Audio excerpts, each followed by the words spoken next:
और पाकिस्तान की हर पॉलिसी जो है वो ऐसे लगता है जैसे ये मुल्क जो है वो खुदा ना खास्ता पूरी दुनिया के लिए ख़तरा बन चुका है और ये इमेज पाकिस्तान का बनाया गया है। उसमें कमज़ोरी हम एज ए कौम एज ए नेशन हमारी कमज़ोरी है और हमारे मुल्क के हुक्मरानों की कमज़ोरी है। मैंने जब वो खबरें सुनी और मैंने वो उनके जो पिक्सल थे वो जब देखे ना, मैं कहा यार ये क्या हो गया, इंडिया किधर चला गया, ऐसे ही है। हम कहाँ रह गए। हम लोग पाकिस्तान बनने के खिलाफ थे। हमारा जुडिशरी सिस्टम बिल्कुल इस वक्त नाकाम हो चुका है। लोग जज और दूसरे लोग रिश्वतें ले रहे हैं। जहाँ इतनी करप्शन हो वहाँ पर मैं कुवैत रहा हूँ, सऊदी रहा हूँ, मैं उन वहाँ पे पाकिस्तानियों की जो रिस्पेक्ट है ना, या जो डिग्निटी है, वो इस वक्त ज़ीरो है। कुवैत एक छोटा सा मुल्क है, 2009 से उन्होंने पाकिस्तान के वीज़े बंद किए हुए हैं। कुवैत की टोटल पॉपुलेशन 34 लाख है, जिसमें से 16 लाख इंडियन है और पाकिस्तानी सिर्फ 72,000 हैं। मुस्लिम कंट्रीज़ के साथ बड़े अच्छे रिलेशन है। अभी सऊदी अरब का एम्बेसडर का ये कहना कि इंडिया हमारा दोस्त है। पिछले दिनों तुर्की की तरफ से स्टेटमेंट आई थी एम्बेसडर के कि इंडिया हमारा दोस्त है।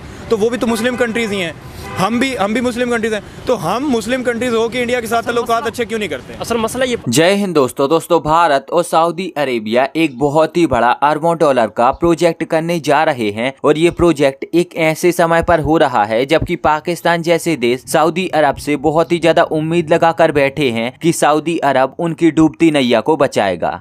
मैंने जब वो खबरें सुनी और मैंने वो उनके जो पिक्सल थे वो जब देखे ना, मैं कहा यार ये क्या हो गया, इंडिया किधर चला गया, ऐसे ही है। हम कहाँ रह गए। हमारे तो एक हो ना, बंदे को बेहतरी के चांस नजर आ रहे हो, उम्मीद हो। हमें तो उम्मीद भी नहीं नजर आ रही। उम्मीद भी नजर नहीं आ रही। इस जगह पे जाके कौन से ऐसे पॉइंट पे, कौन से ऐसे साल में इंडिया आगे निकल गया? मतलब 1947 में जो उनकी कंडीशन थी, हम एक ही थे ना, तो जो उनकी कंडीशन वही हमारी। मैं कहता हूँ आप सब कुछ छोड़ दें, आप 70-75 साल को भी छोड़ दें। ठीक है, आप सिर्फ 2 साल पीछे जाएं। ठीक है। कोविड आया था। कोविड में इंडिया की जो रेटिंग थी, मैशियत की रेटिंग मनफी में गई थी।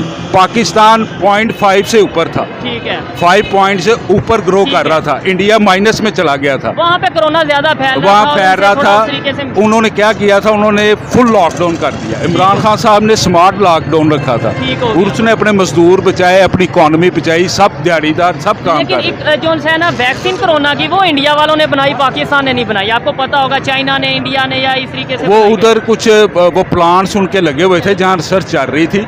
मगर वो एक दवाई है ना, वो कहीं भी बन जाए, वो तो सबके लिए ऐसे ही है। ठीक है, वो तो इंसानियत के लिए। मैंने एक पॉइंट दिया, आप 70-75 साल छोड़ दें। ये 2 साल पीछे जाए, वो माइनस में था, 5 पॉइंट पे थे, अब वो 6 से भी ऊपर जा रहा है, आप माइनस में आ गए। अब दरअसल हाल ही में निकली न्यूज के अनुसार सुनने में ये आया है कि भारत और सऊदी अरेबिया अपना एक बहुत ही बड़ा पावर सप्लाई प्रोजेक्ट करने जा रहे हैं, जिसमें भारत अपनी बिजली को सऊदी अरेबिया को बेच पाएगा और सऊदी अरेबिया अपनी बिजली को भारत को बेच पाएगा। और इस प्रोजेक्ट को कंप्लीट करने के लिए भारत से लेकर सऊदी अरेबिया के बीच में अंडर वाटर केबल बिछाई जाएगी, जिसके माध्यम से बिजली का आदान प्रदान होगा। और न्यूज के अनुसार बताया ये जा रहा है कि ये जो अंडर वाटर केबल होगी, ये सबसे पहले गुजरात से लेकर यूएई तक जाएगी और फिर वही केबल यूएई से लेकर सऊदी अरेबिया तक पहुंचाई जाएगी। कुल मिलाकर इस प्रकार भारत और सऊदी अरेबिया आपस में कनेक्ट हो जाएंगे। सऊदी गवर्नमेंट और भारत सरकार के बीच में इस प्रोजेक्ट को लेकर बहुत ही तेजी से बातचीत चल रही है और बहुत ही जल्द इस बात का निर्णय भी हो जाएगा कि ये प्रोजेक्ट किस कंपनी को दिया जाएगा और ये प्रोजेक्ट पूरी तरह से कब तक कंप्लीट हो जाएगा। तो कुल मिलाकर भारत और सऊदी के इस प्रोजेक्ट पर काम बहुत ही जल्द शुरू होने वाला है। हालांकि इस प्रोजेक्ट में केवल भारत और सऊदी अरेबिया ही नहीं बल्कि यूरोप और अमेरिका भी जुड़े होंगे और इस प्रोजेक्ट को कंप्लीट करने के लिए सारे देश मिलकर अपना पैसा खर्च करेंगे। अब यहाँ पर अगर आप ये बात सोच रहे हो कि सऊदी अरेबिया जैसे देश जिनके पास बहुत ही बड़ी मात्रा में कच्चा तेल और प्राकृतिक गैसें हैं, तो क्या सऊदी अरेबिया जैसे देश प्राकृतिक गैस और कच्चे तेल का उपयोग करके बिजली का निर्माण नहीं कर सकते? तो देखो, सऊदी अरेबिया जैसे देश बिल्कुल बिजली का निर्माण कर सकते हैं, लेकिन ये प्रकृति के लिए बहुत ही ज्यादा खतरनाक होता है। जब आप इन पदार्थों का उपयोग करके बहुत ही बड़ी मात्रा में बिजली का निर्माण करते हो और जब आप उस बिजली को लंबे समय तक रखने के लिए बड़ी बड़ी बैटरियों में उसे स्टोर करते हो तो आपको बहुत ही बड़ी मात्रा में बैटरियां वगैरह भी बनानी पड़ती हैं और ऐसे में बैटरी बनाने के लिए बहुत ही बड़ी मात्रा में लिथियम की जरूरत होती है। और जब इसके लिए बहुत बड़ी मात्रा में आप लिथियम को जमीन से बाहर निकालने लगते हो तो इसमें बहुत ही सारे रिसोर्स की जरूरत पड़ती है, बहुत सारा पैसा खर्च होता है और साथ ही साथ इसका बहुत ही बुरा प्रभाव प्रकृति पर पड़ता है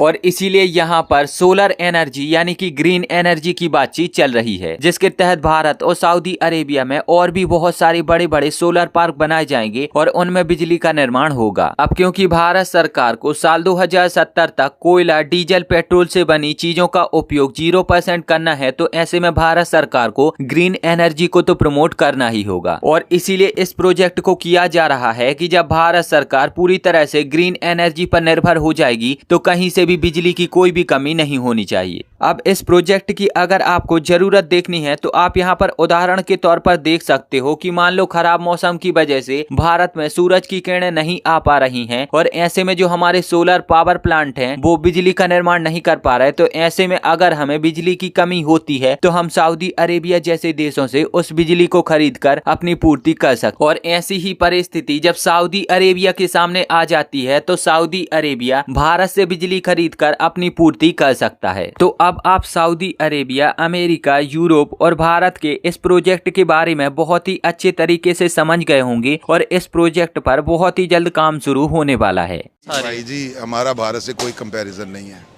हम बढ़ के बड़ी बड़ी मारते हैं, हम ये करें, हम वो करें, हमने कश्मीर आज़ाद कराना है, हमने हमारा हकीकत यह है कि हमारा भारत से कोई कंपैरिजन नहीं है। भारत हमसे बहुत आगे है।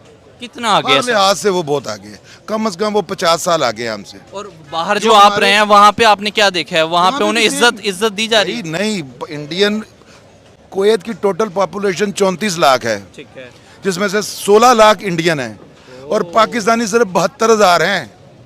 सिर्फ 72,000 पाकिस्तानी हैं वहाँ पे, जबकि 16 लाख इंडियंस हैं वहाँ पे। यहाँ से ही आप अंदाज़ा लगा लें कि पाकिस्तानी और इंडियन का क्या कंपैरिजन है। मुझे एक बात बताएं सर, जितनी भी इस्लामिक कंट्रीज़ हैं, तुर्की हो गया, उसने अभी रिसेंटली स्टेटमेंट दिया है कि अगर यूनाइटेड नेशन का भारत परमानेंट मेंबर बन जाता है तो हम पूरी बैक देंगे इंडिया को, उसके अंदर पूरा सपोर्ट देंगे। सर, हम हर कंट्री पे कहते हैं हमारे बड़े गहरे ताल्लुकात, लेकिन साबित वो कर रहे हैं इस्लामिक कंट्री सारी इस टाइम इंडिया को प्रेस कर रही है। बात यह है कि हर मुल्क का एक अपना इंटरेस्ट होता है। ठीक है, इस वक्त इंडिया एक बहुत बड़ी मार्केट है। ठीक है, तजारत के लिहाज से इंडिया का पाकिस्तान से कोई वो नहीं है। हमारी तो औकात यह है ना कि हमारा चावल पहले जाता था सऊदीया, कुवैत। इन्होंने ऐसी बेईमानियाँ की कि आज वो पाकिस्तानी चावल ख़त्म हो गया, अब इंडिया से मंगवा रहे हैं। वो दुनिया से एड लेते हैं, खाते हैं। सैलाब आया लास्ट ईयर आपके मुल्क में, कहाँ गया वो पैसा? खैर, इस पर आपकी क्या प्रतिक्रिया है? क्या आपको लगता है कि भारत सरकार ने ये जो नए प्रोजेक्ट में हिस्सा लिया है क्या ये सही है या फिर गलत है? अपना जवाब मुझे नीचे कमेंट में जरूर बताएं।